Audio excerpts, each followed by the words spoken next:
नमस्कार दोस्तों। आज हम हमारा जो सीरीज़ चल रही है जिसमें हम एनालॉग टू डिजिटल कन्वर्टर्स पढ़ रहे हैं। इसके पहले हम दो एनालॉग टू डिजिटल कन्वर्टर के टाइप्स पढ़ चुके हैं। Counter type of analog to digital converter और दूसरा था successive approximation type of analog to digital converter. अब हम यहाँ पर आज जो देख रहे हैं वो तीसरे प्रकार का analog to digital converter subject के बारे में पढ़ रहे हैं। टॉपिक है हमारा ये, और डिजिटल इलेक्ट्रॉनिक सब्जेक्ट के अंदर में ये टॉपिक हम पढ़ रहे हैं।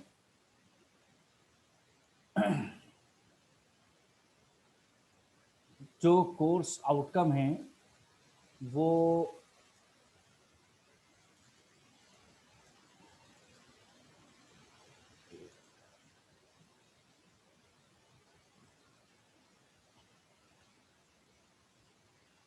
the course outcome is demonstrate the functioning of analog to digital and digital to analog converter. Analog to digital और डिजिटल टू एनालॉग कन्वर्टर का जो फंक्शनिंग होता है या जो डेमोन्स्ट्रेशन होता है वो हम जब इस कोर्स को कंप्लीट कर लेंगे तो जो उसका आउटकम है वो ये रहेगा। Then learning outcome is draw and explain various operations of analog to digital conversion circuits. और इस लेक्चर के बाद at the end of the lecture the students will be able to draw the block diagram of flash type ADC। इसमें हम इसका नाम भी देखेंगे कि why it is called flash type ADC। Then second is explain each block of flash type ADC, and third is demonstrate the working of flash type of ADC। मतलब the student will be able to explain each block, जो block diagram हमारा है उसका हर एक block को explain करने में सक्षम रहेगा। फिर स्टूडेंट जो है डिमॉन्स्ट्रेट कर पाएगा और वर्किंग भी एक्सप्लेन कर पाएगा फ्लैश टाइप ऑफ एडीसी का। Differentiate between different types of ADCs जो अभी हम पढ़ चुके हैं वो, और उसमें फ्लैश टाइप में क्या डिफरेंशिएशंस हैं वो भी सब इस लेक्चर के बाद करने में सक्षम रहेगा। What is ADC? हम पहले इसको डिस्कस कर चुके हैं। What is ADC? It is an electronic integrated circuit which transforms a signal from analog to digital form. मतलब एक सर्किट होता है, इलेक्ट्रॉनिक सर्किट होता है जो कि एनालॉग सिग्नल को डिजिटल सिग्नल में कन्वर्ट करता है। वाई एडीसी इज़ नीडेड ये भी हम पहले के लेक्चर्स में पढ़ चुके हैं, पर रिव्यू के लिए हम उसको जस्ट यहाँ देख रहे हैं कि माइक्रो प्रोसेसर जो होते हैं हमारे वो सब डिजिटल फॉर्म में काम कर पाते हैं, और एनालॉग जो सिग्नल होते हैं वो रियल वर्ल्ड के सिग्नल्स होते हैं। तो इसको हमें एनालॉग से डिजिटल, माइक्रो प्रोसेसर से कम्युनिकेशन करने के लिए हमें एनालॉग से डिजिटल में कन्वर्ट करना पड़ता है। और जो डिजिटल सिग्नल्स होते हैं वो लेस ससेप्टेबल टू नॉइस, मतलब नॉइस का इफेक्ट उनके ऊपर कम होता है, इसलिए डिजिटल सिग्नल पे काम करना हमारे लिए अच्छा होता है। And ADC provides a link between, अभी जैसे मैंने बताया कि एनालॉग वर्ल्ड और डिजिटल वर्ल्ड के बीच में ये एक मीडिएटर का काम करता है, इसलिए हमें एनालॉग से डिजिटल कन्वर्शन की ज़रूरत पड़ती है। Then applications of ADC, applications क्या हैं इसके? तो ADC are used by virtually everywhere where an analog signal has to be processed. Analog signal को हमें जहाँ पे भी प्रोसेस करना रहता है और स्टोर करना होता है या ट्रांसपोर्ट करना होता है इन डिजिटल फॉर्म में, तो वहाँ पर इनका एप्लीकेशन होता है। Some examples of ADC usage are digital volt meter, cell phone, thermocouples and other जो डिवाइसेस होते हैं उसमें भी हमें एनालॉग टू डिजिटल कन्वर्टर का एप्लीकेशन होता है। अब हम बात करते हैं, हमारा जो मेन टॉपिक है आज का वो है फ्लैश टाइप ऑफ एडीसी। आप जिसको हम डायरेक्ट कन्वर्शन एडीसी भी बोलते हैं और पैरेलल एडीसी भी बोलते हैं। जब हमने काउंटर टाइप का एडीसी पढ़ा था, उसके बाद जब हम सक्सेसिव अप्रोक्सीमेशन में पढ़ा था, तो सक्सेसिव अप्रोक्सीमेशन का पर्पस ये था कि जो हमारा जो कन्वर्शन टाइम होता है वो फास्ट होना चाहिए। तो कुछ उसमें इम्प्रूवमेंट किया गया और सक्सेसिव अप्रोक्सीमेशन से हमने कन्वर्शन टाइम को कम किया, ये हम देख चुके हैं। अब चूंकि एम तो हमेशा यही रहता है कि आप जितना फास्ट कन्वर्शन कर सकें, तो ये भी सक्सेसिव अप्रोक्सीमेशन मेथड से भी फास्ट तरीके से ये कन्वर्शन करने के लिए यूज़ किया जाता है। उसमें conversion time successive approximation method वाले ए टू डी कन्वर्टर से भी कम लगता है। अब इसमें ये है कि इसका नाम है फ्लैश। अगर अगर आपको मालूम है फ्लैश का क्या मतलब होता है, तो कैमरे में जैसा जो लाइट फ्लैश लाइट होती है, वो जैसी चमकती है उसी समय कैमरा फोटो लेता है, ये आपको मालूम है ना। तो इसका मतलब यही है कि जिस जैसे ही हमारे पास एनालॉग सिग्नल आएगा, वैसे ही हमें डिजिटल सिग्नल प्राप्त हो जाना चाहिए। इतना फास्ट काम होना चाहिए, जैसे फ्लैशिंग ऑफ लाइट टाइप का काम होता है इसमें। इतना कन्वर्शन टाइम इतना कम होता है, इतना, या यू कैन से कि एनाल इस प्रकार का एनालॉग टू डिजिटल कन्वर्टर इतना फास्ट काम करता है कि इसका नाम इसको फ्लैश एडीसी दिया गया है ना। डायरेक्ट कन्वर्शन मतलब, और you can say parallel conversion. अब ये पैरेलल और डायरेक्ट कन्वर्शन का नाम आप जब इसको पढ़ेंगे तब उससे समझ में आएगा, और मैं उस समय आपको टॉपिक के साथ में क्लियर कर दूँगा। सो फ्लैश टाइप क्यों होता है ये आपको समझ में आ गया। अब इसमें जो इसका मेन प्रिंसिपल है वो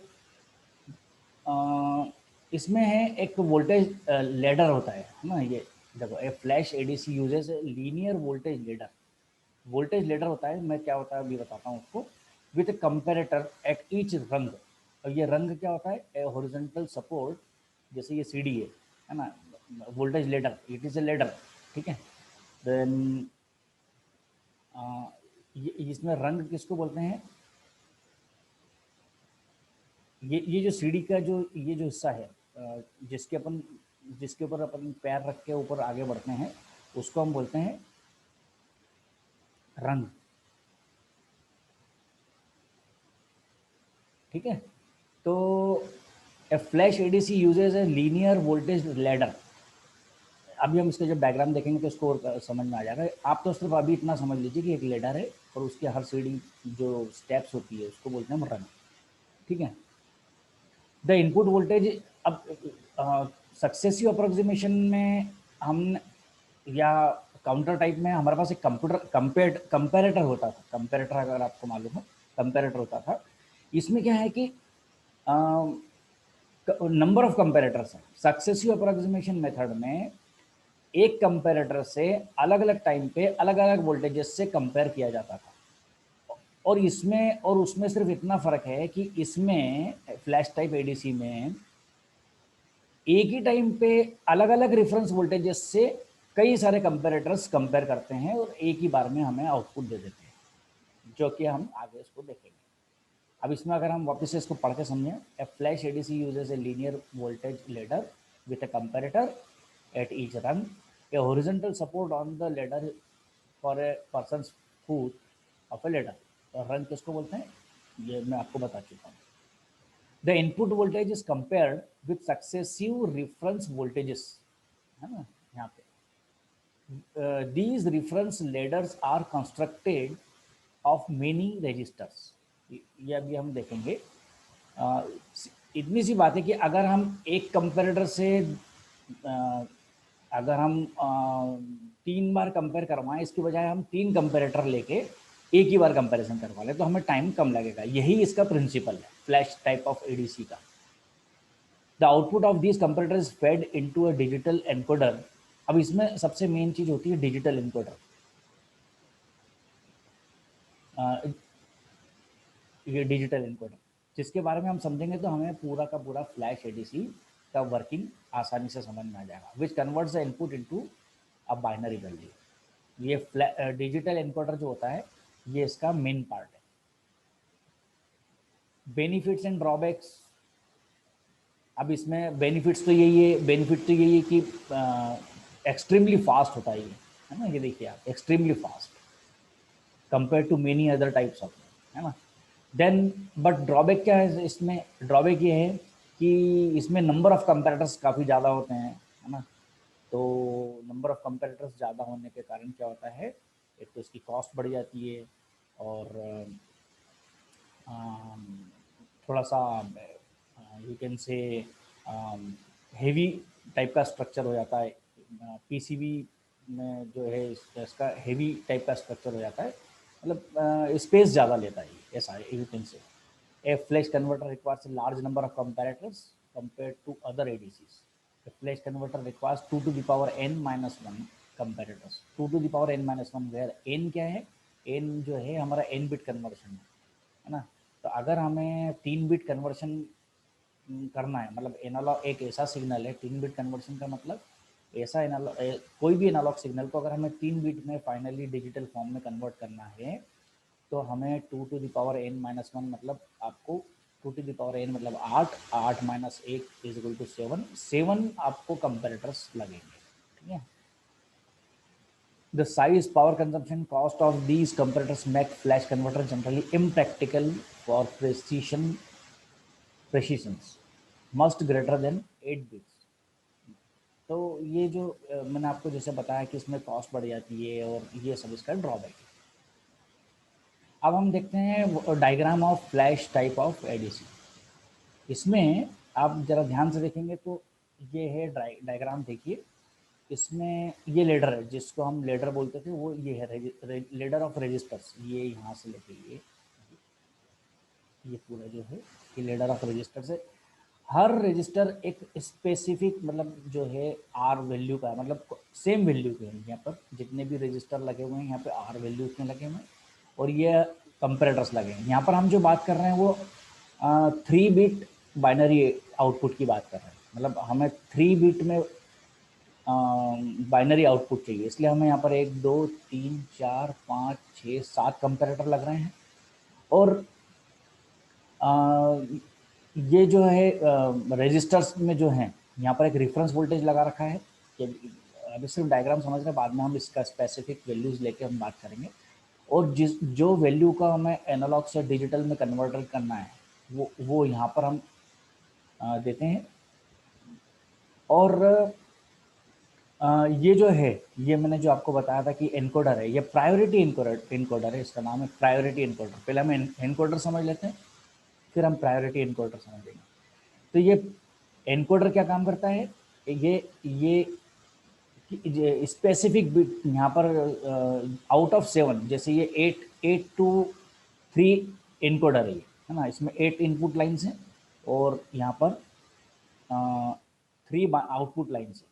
तो कोई किसी भी एक स्पेसिफिक, किसी भी एक एट ए टाइम, किसी हम एक की बात कर रहे हैं, किसी एक स्पेसिफिक इनपुट लाइन के अनुसार ये आउटपुट देता है। ये इसका जो अंदर का सर्किट जो होता है यहाँ पे वो क्या करता है, वो कैसा रहता है कि जैसे मान लो आपको ये फर्स्ट वाली लाइन पे, ये फर्स्ट लाइन बोलता हूँ मैं इसको, first second third fourth fifth six seventh eight. तो अगर फर्स्ट लाइन पे अगर आपको कोई इनपुट आया तो आउटपुट आपका 0 0 0 रहेगा। सेकंड लाइन पे अगर आपका इनपुट आएगा तो 0 0 1 रहेगा एंड सो ऑन। तो ये इस प्रकार का हमारा इनकोडर का काम रहता है। तो ये आप ध्यान से समझ लीजिए। और इसमें एक रेफरेंस वोल्टेज लगाते हैं, और रेफरेंस वोल्टेज जो होता है ये वोल्टेज यहाँ हर पॉइंट पे, इस पॉइंट पे, इस पॉइंट पे, इस पॉइंट पे सब दूर अलग अलग हो जाता है, डिवाइड हो जाता है ये रेफरेंस वोल्टेज। और इसलिए हर पॉइंट यहाँ पर कंपैरिजन और इनपुट वोल्टेज जो है सभी पॉइंट्स पे सेम होता है, ठीक है। अभी हम देखते हैं आगे कैसे काम करता है ये। अब ये जो है हमारा ये it is a 3 bit flash ADC है, ठीक है। अभी हम बात कर ही चुके हैं क्योंकि इसमें 7 कंपैरेटर्स लगे हैं, 3 बिट का आउटपुट हमें मिल रहा है। Then there are total 7 high speed comparators, ये भी हम बात कर चुके हैं। हाई स्पीड कंपेरेटर्स लगे हुए हैं इसमें, ठीक है। देन यहाँ पर 8 to 3 प्रायोरिटी इनकोडर लगा हुआ है, ठीक है, जिसके बारे में हम अभी बात भी कर चुके हैं और उसके बारे में और थोड़ा सा देखेंगे क्योंकि ये यही इसके you can say heart of the diagram है पूरा फ्लैश टाइप का। देन अगर आप देखो यहाँ पर वी रेफरेंस हमने अगर कुछ लगा रखा है ना, तो इस पॉइंट पे हमें कितना वोल्टेज मिलेगा समझ लो, ये वोल्टेज है V1, ठीक है। तो हमें according to the voltage divider law, voltage dividing law आपने पढ़ा होगा उसको, तो यहाँ पर हमें जो वोल्टेज मिलेगा वो रहेगा हमारा R/8R multiplied by V reference voltage. इसी प्रकार से इस पॉइंट पे अगर हम देखेंगे तो यहाँ पर अगर V2 वोल्टेज है तो यहाँ पर इसको सॉल्व करेंगे नीचे वाले को, तो हमें मिलेगा V रेफरेंस डिवाइडेड बाय 8, यहाँ पर मिलेगा twice of we reference divided by 8। Similarly यहाँ पर मिलेगा thrice of we reference divided by 8, 4 times we reference divided by 8 and so on. ऐसा अगर आप देखेंगे तो यहाँ पर 1 2 3 4 5 6 7, तो यहाँ पर आपको इस पॉइंट पे मिलेगा V7 जो है वो that is V7 we reference 7 times of we reference divided by 8। इस प्रकार से हमारा total voltage and working and description of individual digital components. अगर हम जो अभी हमने सर्किट डायग्राम देखा था उसमें अगर हम सभी के इंडिविजुअल कंपोनेंट्स को देखें तो वो ऐसे रहेंगे। कंपैरेटर, इसके बारे में हम हर एनालॉग टू डिजिटल के कन्वर्टर में बात कर चुके हैं। ये कंपैरेटर है, जिसमें अगर हम वी इन देंगे वी रेफरेंस के साथ कंपेयर होगा, और वी इन अगर ज़्यादा होगा तो आउटपुट हमें 1 मिलेगा, और अगर वी इन कम होगा तो आउटपुट हमें 0 मिलेगा। एनकोडर, ये मेन पार्ट है इसमें। An encoder, what is an encoder? Encoded the any one input. मैंने अभी बताया था आपको, एनी वन इनपुट, कोई भी एक इनपुट जो है एनकोडर का अगर 1 होगा at a time into its binary code, तो वो उसके बाइनरी कोड, उसके करस्पॉन्डिंग जो भी बाइनरी कोड जो उसके सर्किट के अकॉर्डिंगली डिसाइडेड किया गया है वो हमें आउटपुट में देगा। ठीक है, अब ये तो हो गया इनकोडर। अब प्रायोरिटी इनकोडर क्या होता है? A priority encoder encoded the one input out of many inputs at a time into its binary code according to its priority। इसका मतलब ये है कि अगर हमें एक से ज़्यादा इनपुट पे एक साथ अगर वोल्टेजेस इनपुट्स आए, है ना, 2 पे आ गए या 3 पे आ गए, तो बाइनरी कोड में हमें क्या मिलेगा कि जिसकी प्रायोरिटी ज़्यादा सेट कर रखी होगी, है ना, जिस इनपुट की प्रायोरिटी ज़्यादा सेट कर रखी होगी, प्रायोरिटी हाई ज़्यादा रहेगी, हाई रहेगी, उसके करस्पॉन्डिंग वाला हमें बाइनरी कोड आउटपुट में मिलेगा। तो इसलिए इसको प्रायोरिटी इनवर्टर बोलते हैं। सिर्फ इसमें यही होता है कि एक से ज़्यादा इनपुट पे अगर एक साथ सिग्नल आते हैं, 1 आता है या हाई आता है ऐसा बोलें, तो जिसकी प्रायोरिटी ज़्यादा रहेगी उसके करस्पॉन्डिंग वाला बाइनरी कोड हमें आउटपुट में मिलेगा। अब ये देखिए आप, ये वही डायग्राम है प्रायोरिटी इनकोडर का, है ना। अब इसमें अगर ये पिन 0 है, pin 1, pin 2, pin 3, pin 4, pin 5, 6, 7, ठीक है। और अब आप इसको ध्यान से देखेंगे तो यहाँ पर आप देखिए अगर पिन 1 पे है, फॉर एग्जांपल पिन 1 पे अगर हमारा इनपुट सिग्नल आया, एक ही पिन पे है ना, अभी हम एक ही पिन की बात कर रहे हैं। पिन 1 पे आया तो हमें आउटपुट में 001 मिलेगा, पिन 2 पे आया तो हमें आउटपुट में 010 मिलेगा। और you can say binary of 2, decimal 2, binary of decimal 2। Pin 3 पे आया तो बाइनरी ऑफ डेसिमल 3, पिन 4 पे सिग्नल आया, हाई आया तो बाइनरी ऑफ डेसिमल 4, एंड इसी प्रकार से अगर पिन 7 पे आएगा तो हमें बाइनरी ऑफ डेसिमल 7 मिलेगा। 11, दैट इज 111 इन ऑल। हम जो भी बात कर रहे हैं सब 3 बिट में बात कर रहे हैं, ठीक है। अब मान लो एग्जाम्पल के तौर पे कि ये प्रायोरिटी इनकोडर है हमारा, और मान लो पिन 2 और पिन 3 पे 2 पे, ये पिन 2 और ये पिन 3, इन दोनों पे एक साथ हमारे पास सिग्नल आ गया, यहाँ पर भी हाई आ गया और यहाँ पर भी हाई आ गया, तो हमें आउटपुट पे क्या मिलेगा? पिन 3, ये देखो पिन 3 का आउटपुट जो है वो मिलेगा। क्यों? क्योंकि पिन 3 की आउटपुट की प्रायोरिटी पिन 2 के आउटपुट की प्रायोरिटी से ज़्यादा है, ठीक है। बस यही इसमें, इसलिए इसको प्रायोरिटी इनकोडर बोलते हैं। इसी प्रकार से अगर एग्जांपल लेने, पिन 5, पिन 6, पिन 7, 5, 6, 7 पे अगर तीनों पे सिग्नल आए एक साथ, तो हमें 7 पे जो है 7 का जो बाइनरी कोड है, यहाँ पर क्या है 111 है ना, वो हमें मिलेगा, न कि 6 का मिलेगा, न कि 5 का मिलेगा। क्योंकि मतलब हमने इस प्रायोरिटी इनकोडर के को इस प्रकार से सेट कर रखा है, अंदर का सर्किटरी इस प्रकार का बना रखा है कि पिन हायर पिन नंबर जिसका रहेगा उसका आउटपुट हमें मिलेगा अगर उसके और उसके लोअर वाले पिन पे एक साथ 2 पे या 3 पे या सभी पे अगर हमें एक साथ हाई मिलता है तो। बस यही प्रायोरिटी इनकोडर है। अब इसका यूज़ कैसे होता है हम देखते हैं यहाँ। अब वर्किंग वर्किंग की बात करते हैं हम, ये working of flash type of ADC. ठीक है, अगेन द सेम डायग्राम जो हमने पहले देखा है वो। अब इसमें कैसा होता है काम, देखिए आप। मान लो कि वी रेफरेंस हमने जो है 8 वोल्ट पे सेट कर रखा है। ठीक है, तो इस पॉइंट पे जो फार्मूला है वोल्टेज डिवाइडर का फार्मूला का अगर आप यूज़ करेंगे तो आप देखेंगे यहाँ पर 1 वोल्ट मिलेगा हमें, यहाँ पर 2, 3, 4, 5, 6, 7 और 8 वोल्ट। इस प्रकार से हमें हर पॉइंट पे हमें ये वोल्टेजेस मिलेंगे। क्लियर।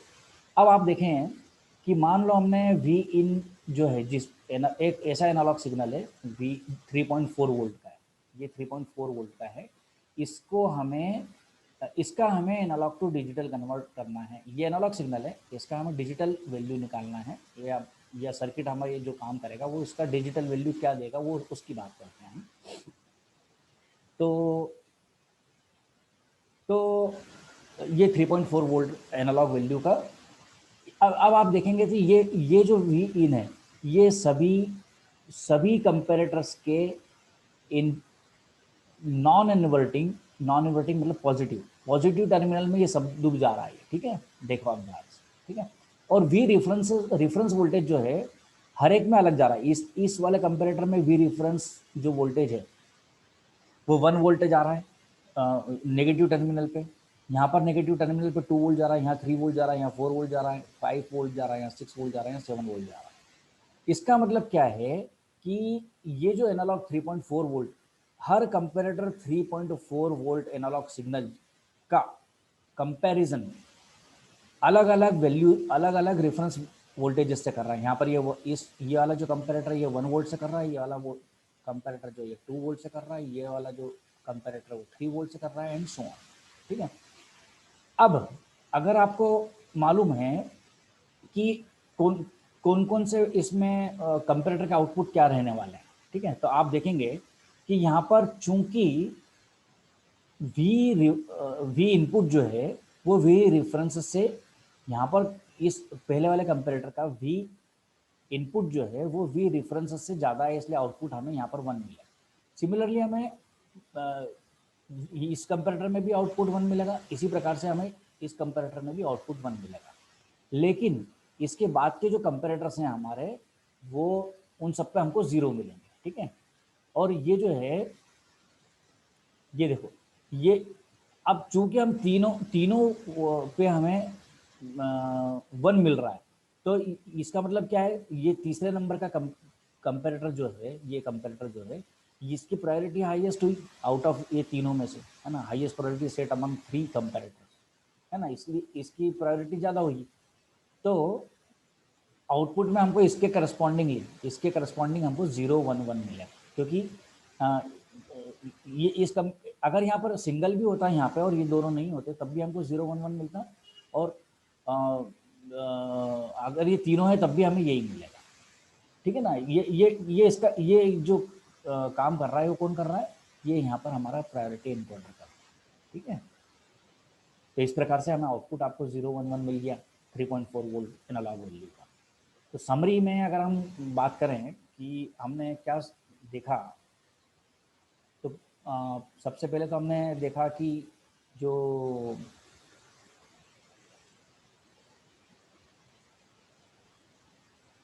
समरी के लिए हम वापस से थोड़ा ऊपर जाते हैं। तो सबसे पहले तो हम इसके प्रिंसिपल की बात करते हैं। प्रिंसिपल में ये है कि जो कंपैरिजन सक्सेसिव अप्रोक्सीमेशन मेथड या counter type of method type of analog to digital converter method था, उसमें एक कंपैरेटर का यूज़ होता था। इसमें ज़्यादा कंपैरेटर्स का यूज़ करते हैं तो ज़्यादा फास्ट तरीके से काम होता है, और ये कंपैरेटर्स हम सब पढ़ चुके हैं। ये एनकोडर के बारे में अभी आज हमने देखा कि एनकोडर क्या होता है, जिसके इनपुट में 1 होता है तो उसके करस्पॉन्डिंग आउटपुट में हमें उसके करस्पॉन्डिंगली बाइनरी फॉर्म का कोड मिल जाता है हमें। प्रायोरिटी इनकोडर क्या होते हैं, प्रायोरिटी इनकोडर में अगर हमें हमारे इनकोडर पे 2 या 2 से ज़्यादा इनपुट पे अगर सिग्नल आता है तो जिसकी हाईएस्ट प्रायोरिटी रहती है उसके करस्पॉन्डिंग वाला बाइनरी आउटपुट हमें मिल जाता है। ठीक है, देन वर्किंग हमने इसकी समझ ली। और वर्किंग समझने के बाद हमें ये समझ में आया कि 3.4 वोल्ट एनालॉग सिग्नल का जो आउटपुट बाइनरी फॉर्म मिलेगा हमें, दैट विल बी 011। ठीक है, तो दोस्तों ये आज का हमारा जो फ्लैश टाइप का एनालॉग टू डिजिटल कन्वर्टर था, इसको आप ध्यान से एक बार फिर से पढ़िए। और ये कुछ असाइनमेंट क्वेश्चंस यहाँ पर दिए जा रहे हैं आपको, इनको आप यहाँ पर पॉज करके अपने असाइनमेंट कॉपीज में लिख लीजिए। Thank you.